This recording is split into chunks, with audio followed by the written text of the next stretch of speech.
الرحمن الرحیم وَلَئِنْ أَتَيْتَ الَّذِينَ أُوتُوا الْكِتَابَ بِكُلِّ آيَةٍ مَا تَبِعُوا قِبْلَتَكَ وَمَا أَنْتَ بِتَابِعٍ قِبْلَتَهُمْ وَمَا بَعْضُهُمْ بِتَابِعٍ قِبْلَةَ بَعْضٍ وَلَئِنِ اتَّبَعْتَ أَهْوَاءَهُمْ مِنْ بَعْدِ مَا جَاءَكَ مِنَ الْعِلْمِ إِنَّكَ إِذًا لَمِنَ الظَّالِمِينَ صدق اللہ العظیم۔ سورۃ البقرہ آیت نمبر 145۔ اللہ فرماتے ہیں اگر آپ اہل کتاب کے پاس ساری نشانیاں لے آئیں ما تبعوا قبلتک، پھر بھی آپ کے قبلے کو نہیں مانیں گے۔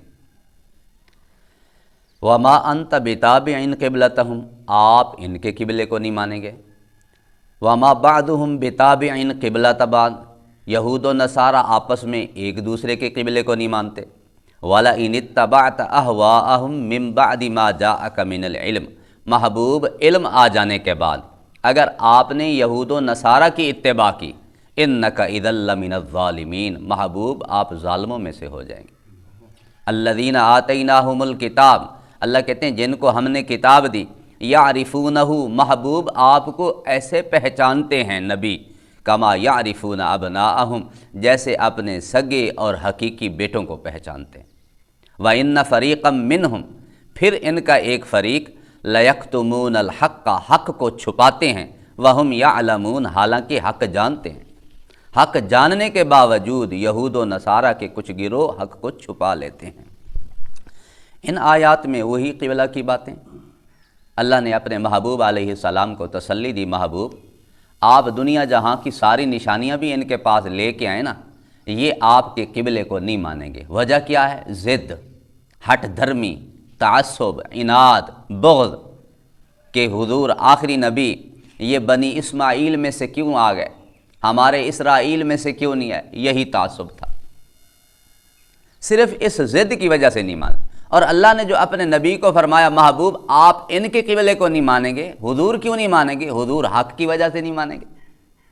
جب بیت المقدس تبدیل کر دیا گیا، اب بیت اللہ قبلہ رہا، اب حق بیت اللہ ہے، حضور حق کی وجہ سے نہیں مانیں گے، یہود و نصارہ ضد کی وجہ سے نہیں مانیں گے۔ اور اللہ نے فرمایا یہ آپس میں ایک دوسرے کے قبلے کو نہیں مانتے۔ دیکھیں یہود اپنا قبلہ بیت المقدس کو بناتے ہیں، جبکہ نصارہ یہ اپنا قبلہ صخرہ، پتھر کو بناتے ہیں۔ صخرہ ایک پتھر ہے، اس کی طرف رخ کرتے ہیں۔ اللہ نے فرمایا ان کی تو آپس میں نہیں بنتی۔ بظاہر ہمیں نظر آتا ہے کہ یہود و نصارہ ایک ہیں، اور ہم کہتے بھی الکفر ملت واحدہ، کفر سارا ایک ہی ملت ہے، لیکن حقیقتاً ان کی آپس میں اس قدر دشمنیاں ہیں ہم سوچ نہیں سکتے۔ اور ہمیں بھی حکم ہے، آگے اللہ نے اپنے نبی کو فرمایا نا کہ محبوب آپ نے ان کی پیروی نہیں کرنی، ان کی خواہشات کی پیروی یعنی ان کی پیروی نہیں کرنی۔ اور کیا فرمایا حضور کو کہ اگر آپ نے ان کی پیروی کی آپ ظالموں میں سے ہو جائیں گے۔ جب حضور کے لیے اتنا سخت حکم ہے، حضور یہود و نصارہ کی اگر آپ نے مانی آپ ظالموں میں سے ہو جائیں گے تو ہمارا کیا حال ہوگا؟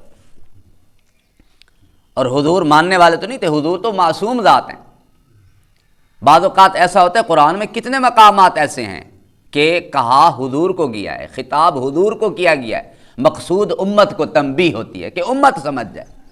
یہاں بھی ایسے ہے، حضور کبھی بھی یہود و نصارہ کی تابع داری نہیں کرنے والے، لیکن امت کو جھنجھوڑا گیا ہے کہیں ایسا نہ ہو کہ تم یہود و نصارہ کی تابع داری کر بیٹھو۔ اور جگہ پہ تو واضح احکام ہے، لا تتخذوا اليہود والنصارى اولیاء، کبھی یہود و نصارہ کو دوست نہ سمجھنا، بعضهم اولیاء بعض، یہ آپس میں تو ایک دوسرے کے دوست بن سکتے ہیں، مسلمانوں کے دوست کبھی نہیں بن سکتے۔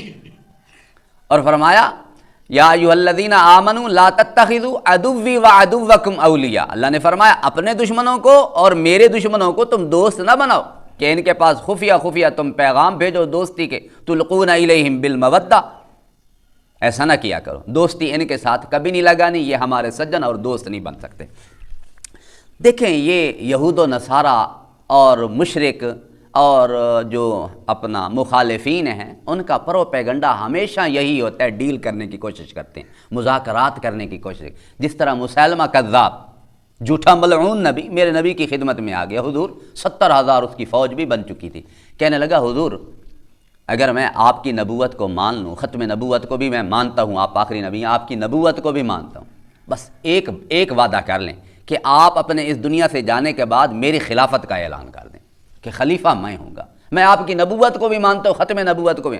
میرے نبی نے فرمایا تو کیا کہہ رہا ہے، یہ جو میرے ہاتھ میں چھڑی ہے نا، یہ بھی اللہ کے حکم کے بغیر میں چھڑی نہیں دے سکتا، تو خلافت کی بات کرتا ہے۔ تو مخالف ہمیشہ ڈیل کرنے کی تو کوشش کرتے ہیں نا۔ مشرکین مکہ آ گئے، حضور بس آپ ایک ہمارے ساتھ ڈیل کر لیں، وعدہ کر لیں، 1 سال آپ ہمارے خداؤں کو مانیں، 1 سال ہم آپ کے خداؤں کو مانیں گے۔ اللہ نے قرآن اتار دیا، فرمایا یا ایھا الکافرون، کافروں کو کہہ دو اے کافرو، لا اعبد ما تعبدون، نہ میں تمہاری عبادت کرتا ہوں نہ تم ہمارے خداؤں کی عبادت، کوئی ضرورت نہیں، لکم دینکم ولی دین، تمہارا دین تمہارے لیے، ہمارا دین ہمارے لیے۔ کفار کوشش کرتے ہیں اس طرح کام کرنے کی۔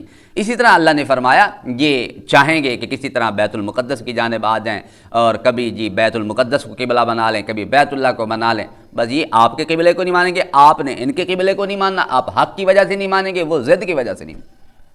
اور جو قبلہ ہے بیت المقدس، اپنا بیت اللہ جو قبلہ ہے، اس کی جانب رخ کرنا، اس کی جانب سینہ مبارک ہمارا قبلے کی جانب ہو، سینہ مبارک قبلے کی جانب ہونا ضروری ہے۔ اگر سینہ کبھی قبلے سے ہٹ جائے، پھر یہ حرام ہے، ناجائز ہے، غلط ہے، نماز پھر ٹوٹ جاتی ہے، ختم ہو جاتی ہے۔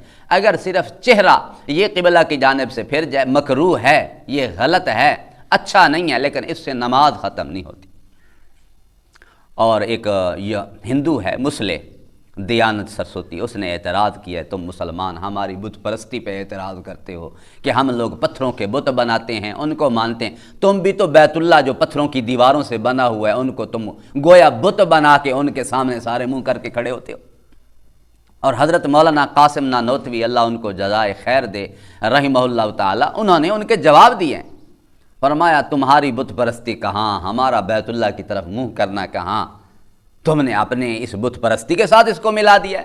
اور تمہاری بت پرستی میں تو بت ہی سارا کچھ مقصود ہوتے ہیں، بت تم جدھر پھیر دو تم اس طرف پھر رہے ہوتے ہو، اور بتوں کو تم نفع و نقصان کا مالک سمجھتے ہو، ہم بیت اللہ کو نفع و نقصان کا مالک نہیں سمجھتے، اور نہ ہی بیت اللہ ہمارا مقصود و مطلوب ہے، ہمیں تو اللہ کا حکم ہے کہ ادھر تم نے منہ کرنا ہے۔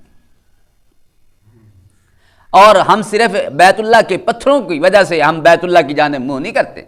کتنی دفعہ ایسا ہوا کہ بیت اللہ کی دیواریں گر گئیں، پتھروں کی دیواریں گرا کے اس کو دوبارہ بنایا گیا۔ حضرت عبداللہ ابن زبیر ایمان لانے کے بعد تو حضرت عبداللہ ابن زبیر نے بنایا تھا پہلی دفعہ، 9 سال حکومت بھی کی مکہ میں، اور انہوں نے بیت اللہ کی دیواریں گرائیں، وہاں پردے لٹکائے گئے، مسلمان تو پھر بھی بیت اللہ کی جانب منہ کر کے نماز پڑھتے تھے۔